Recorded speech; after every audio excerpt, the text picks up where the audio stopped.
programa Café com Direito.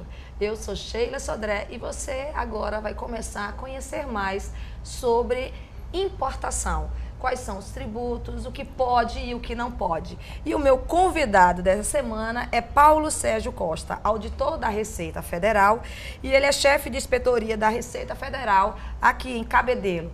Paulo, seja muito bem-vindo ao programa Café com Direito. Muito obrigado, é um prazer retornar. Com o poder aquisitivo do brasileiro aumentando, também aumentou as viagens a turismo para o exterior.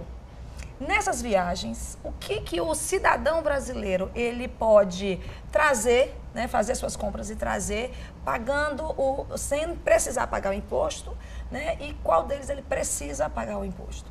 Certo. Veja só, quando o brasileiro vai para o exterior, ele realiza suas compras, certo?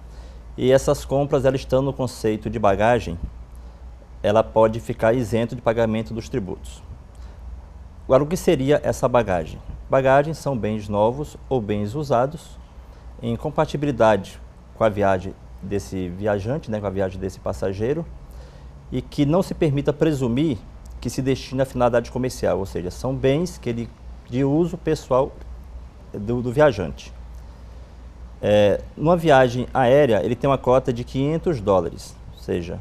Essa cota, ela já é há um bom tempo, né? Não se tem intenção de aumentar, ela está ficando fixa já há um tempinho, né? Tem, pois é, essa cota de $500 já está há um bom tempo.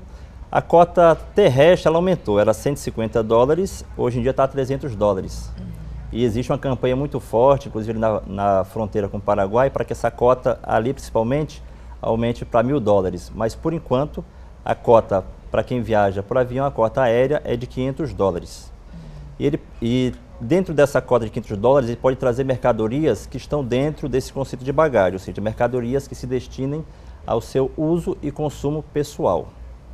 Então, retomando aqui, $500 é o que eu posso trazer no conceito de bagagem, ou o que eu colocar como bagagem, por exemplo, as roupas, se eu comprar algumas roupas no exterior para uso pessoal. Se eu comprar, por exemplo, aí vem perfume, maquiagem, um relógio, um celular, né? Porque, por exemplo, só um iPhone já bate, né, essa cota. Isso está incluindo em bagagem no qual ele fica isento e não entra na cota dos $500, dos $500. Esses bens que você citou são tidos como bens manifestamente pessoais, ou seja, roupa, artigo de higiene, de tocador, vestuário de modo geral. Esses bens, eles não são somados para fazer parte dessa cota de $500. Certo. Isso de uso desse viajante, ou seja, se for roupa dele e roupa de uso, não entra. Como também não entra um relógio, mesmo sendo um relógio Rolex de R$30 mil, apenas esse relógio, ele não entraria para essa cota de $500, estaria fora. Você citou aí no caso um smartphone. Isso. Se for o celular de uso dele, ele viaja para o exterior e lá adquire esse celular, um celular de $1.000, $2.000, esse celular não entraria também para esse cálculo, né? Como também uma máquina fotográfica, independentemente do valor. Pode ser uma máquina fotográfica profissional, que custaria de repente 20, 30 mil. Essa máquina é tida como um equipamento manifestamente pessoal e não entraria para o cálculo do imposto, desde que seja para uso dele e esteja em uso, ou seja, ele comprou e está usando. Comprou o relógio, está usando, comprou o aparelho celular, está em uso, e comprou a máquina fotográfica, também está em uso.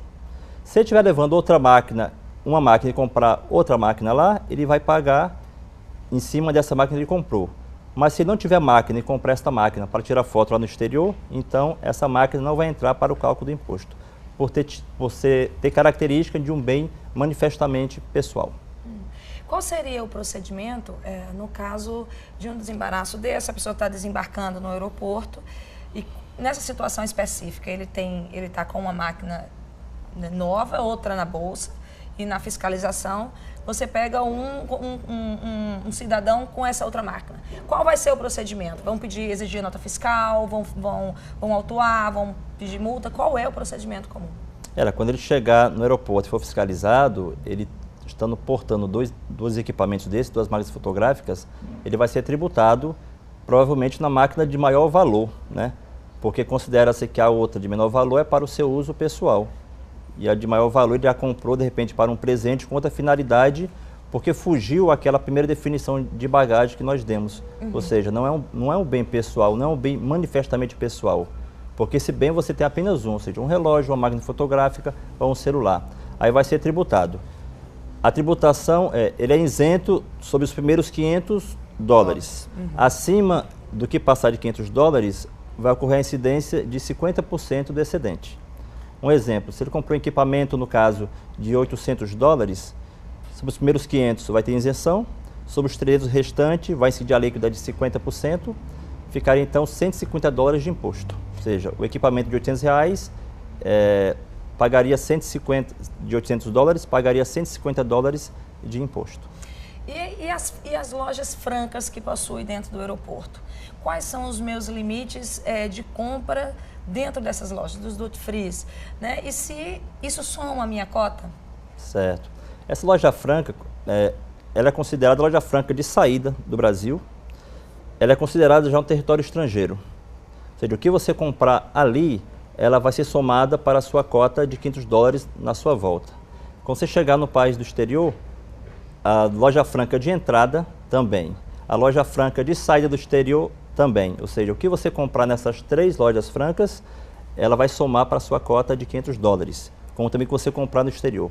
Quando você estiver retornando na loja franca de entrada do aeroporto, ou seja, já no Brasil, essa loja vai ter uma cota extra, ou seja, além dos $500 que você tem de compra no exterior, nessas outras 3 que eu falei, você vai ter uma cota específica de $500 apenas para usar na loja franca de entrada do aeroporto, de chegada aqui no Brasil.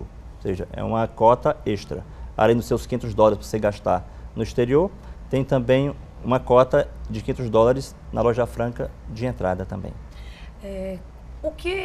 Qual é o método, ou que eu diria assim, o efeito pedagógico que teria no momento em que um contribuinte desse, não estou falando na questão no que deveria ser, que o que deveria ser é quando ele chegar com o valor de cota e sabe que ultrapassou, né, com eletrônicos, ele chegar na Receita Federal junto ao aeroporto e fazer a sua declaração. Qual é a diferença para o contribuinte se ele fizer de forma espontânea ou se ele for correr o risco de uma fiscalização? A gente procura trabalhar sempre na Receita Federal com a questão da da educação fiscal. Ou seja, a gente procura instruir o contribuinte que ele não precisa ser fiscalizado para cumprir com as suas obrigações. Mesmo assim, a Receita Federal procura estar sempre orientando os contribuintes para que façam um recolhimento espontâneo. O contribuinte que chega no aeroporto e se dirige à Receita no canal Bens a Declarar e paga seu imposto, ele vai pagar o imposto como a todos, ou seja, os 50% do que passa da sua cota de isenção. Certo. O contribuinte que, por acaso, não seguir esse caminho, o procedimento normal, se ele estiver com a tentativa de ocultação desse bem, esse bem poderá ser apreendido, ou seja, ele vai ser dado o perdimento desse bem. Se for descoberto numa fiscalização, ele vai ter que pagar a multa ainda, ou seja, a multa de ofício, que é 50% do valor do imposto devido. Ele perde o bem? Ele poderá perder o bem se for caracterizado que ele tentou ocultar o bem, ou seja, de algum modo ele procurou esconder. Mas se ele simplesmente deixou dentro da sua mala e tentou apenas ludibriar a fiscalização, ele vai pagar, além do imposto, se for flagrado, vai pagar ainda a multa equivalente. Então é que ele paga mais ou menos 100% do valor que ele pagou? Ele paga 100% do valor, exatamente. E para isso ele ainda tem que ter a nota? Ou vocês têm um controle ou tem uma pauta? E além de ainda poder ser responsabilizado penalmente pelo crime de descaminho, né? Ou seja, pode ser ainda processado, além de pagar a multa, pagar o imposto, ainda pode ser criminalmente penalizado. Só uma pergunta prática, e aqui para a gente fechar esse bloco. Nesse momento da apreensão, ou nesse momento que é calculado o imposto, o contribuinte, ele é obrigado, ele tem que pagar naquele momento, ali mesmo, ou ele tem um prazo para pagar os impostos? Ele pode pagar no momento. Se tiver disponibilidade e próprio tempo para o voo, ele pode ir na instituição bancária, efetuar o pagamento e já, através do DAF, e retirar o seu bem. Se ele não puder, por qualquer motivo, ou falta de recursos, ou falta de tempo, esse bem ficará retido na Receita Federal, sob a guarda da Receita, ele vai seguir a sua viagem e depois que efetuar o pagamento, ele vai conseguir reaver essa mercadoria. Mas essa mercadoria vai ficar num depósito exatamente no aeroporto onde foi feita a apreensão. Exatamente. Ele vai ter ainda esse custo de reenvio, de buscar esse equipamento. Ele vai ter que dar um jeito de repente, constituir algum procurador para poder tentar reaver. Tá vendo? Essa informação e mais você vai ver aqui no nosso próximo bloco, aqui no programa Café com Direito. Já já a gente retorna.